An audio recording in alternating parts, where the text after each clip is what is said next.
Hey everyone, welcome back. Hope you're having a fantastic day so far. So yesterday, the Treasury Secretary Janet Yellen came out and gave us a new deadline on when she expects us to reach the debt ceiling, where at that point we'll no longer be able to pay off our debt obligations.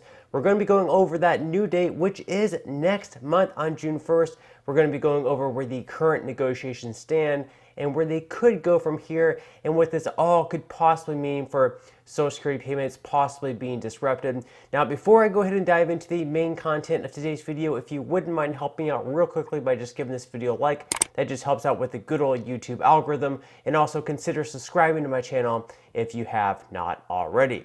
Okay, so according to The Hill, Yellen says drop dead date for debt ceiling is June 1st. So lawmakers have until June 1st to raise the nation's debt ceiling, Treasury Secretary Janet Yellen wrote in a letter to congressional leaders on Monday.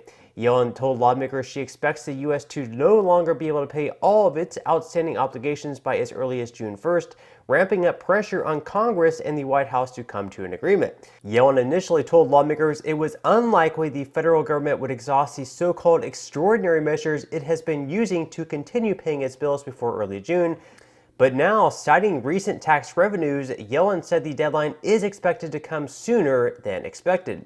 The Congressional Budget Office, Congress's chief nonpartisan budget scorekeeper, also warned on Monday there is significantly greater risk that the Treasury will run out of funds in early June, citing lower than expected revenue in April. The timetable gives lawmakers precious little time to work out the mechanics of a deal, and lawmakers wasted no time pointing the finger at the other party. Quote, "Time's a wasting. Let's get this figured out," Senator Jon Tester told reporters on Monday shortly after the news broke. President Biden and Democrats are demanding that House Republicans raise the debt ceiling as part of a clean piece of legislation, while the GOP wants any hike in the borrowing limit tied to spending cuts. So we have two different viewpoints there. Republicans want spending cuts in exchange for raising the debt ceiling. Democrats, on the other hand, are saying that we need to raise the debt ceiling, and we can talk about spending cuts later, but we're not going to attach the two things together. Now, thankfully, next week at some point, McCarthy is going to finally meet with President Biden. So according to CNN, McCarthy to meet with Biden on debt ceiling. So the House Speaker, Kevin McCarthy, has accepted an invitation to meet with President Joe Biden on May 9th, that's next week, about the debt ceiling, according to a source familiar, setting the stage for a high-stakes moment in the debt ceiling standoff. Biden invited all four congressional leaders to the meeting, so we can expect McConnell to be there, we can expect Chuck Schumer to be there, we can expect Hakeem Jeffries to be there, as well as Kevin McCarthy, and we'll just have to wait and see whether they can work anything out. So Biden's calls came after Treasury Secretary Janet Yellen notified lawmakers on Monday that the U.S. could default on its debts by June 1st. McCarthy responded to Yellen's comments Monday in a statement that said, quote, "The clock is ticking. After 3 months of the Biden administration's inaction, the House acted, and there is a bill sitting in the Senate as we speak that would put the risk of a default to rest," McCarthy said. "The Senate and the President need to get to work, and soon." So that's right.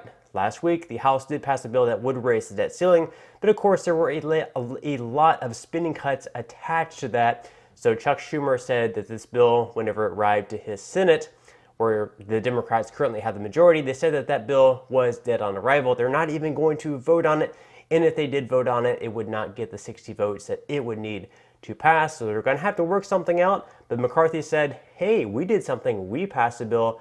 Now the ball is pretty much in your court. But they are going to be meeting next week on May 9th. And if they're not able to work anything out, well, right now, according to Reuters, Chuck Schumer sets expedited process to consider clean debt ceiling suspension. So U.S. Senate Majority Leader Chuck Schumer on Monday set in motion an expedited process for the chamber to consider a clean 2-year suspension of the federal debt ceiling, a Schumer spokesman said.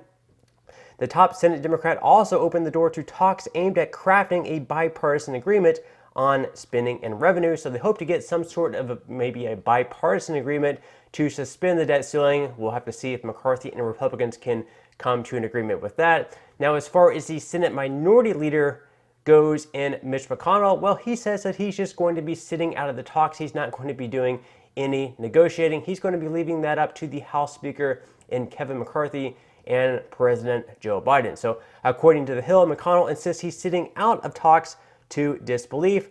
So the Senate GOP leader Mitch McConnell insists he will not come up with a rescue plan this time as Republicans and a Democratic president battle over the debt limit. McConnell has a long history of negotiating with President Biden on high-profile issues, such as extending the Bush tax cuts at the end of 2010, avoiding a national default in 2011, and avoiding the fiscal cliff at the end of 2012.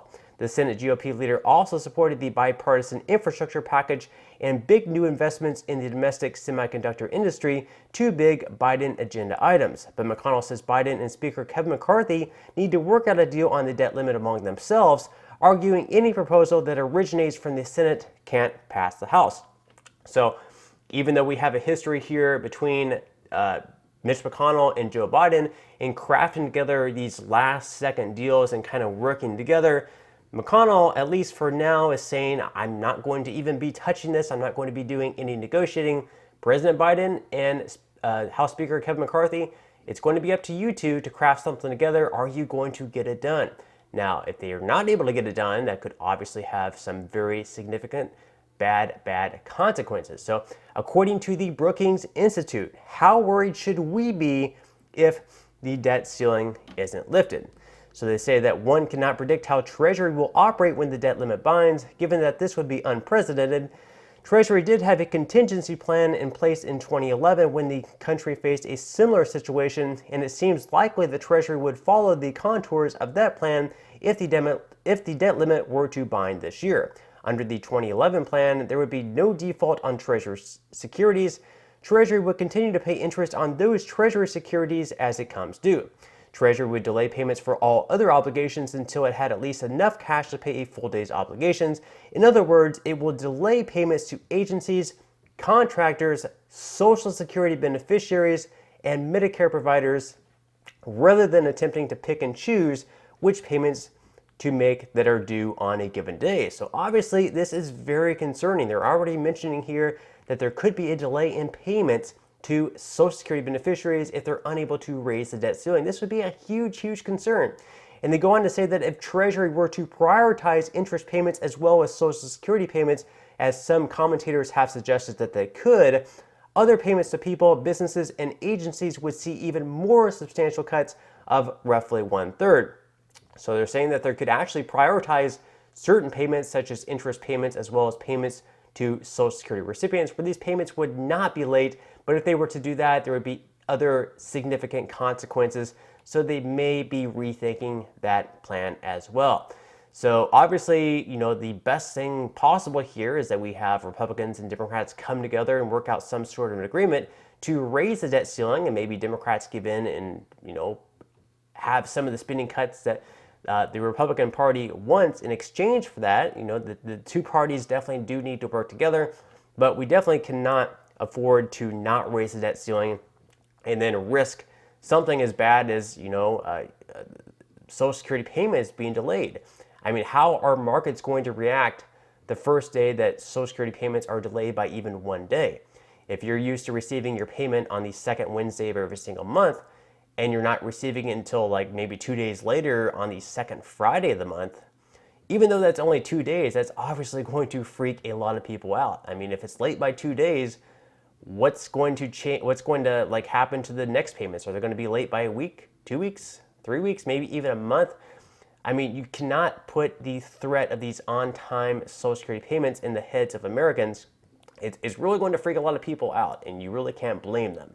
So we definitely need to make sure that we get something done, and if not, they really need to get a good contingency plan in place, because we cannot afford to have these payments go out late, especially because Americans have bills that they have to pay. They have to pay their rent, they have to pay groceries, other bills, and if these payments are not coming on time and in full as we would usually expect them to be, that's obviously going to create a lot of issues. But I am definitely interested in hearing your thoughts and comments on all this below. But thank you guys so much for watching. If you enjoyed the content in today's video and you would like to see more like it, again, I would greatly appreciate if you could give this video a like. Consider subscribing to my channel if you have not already, and I will see you in the next video.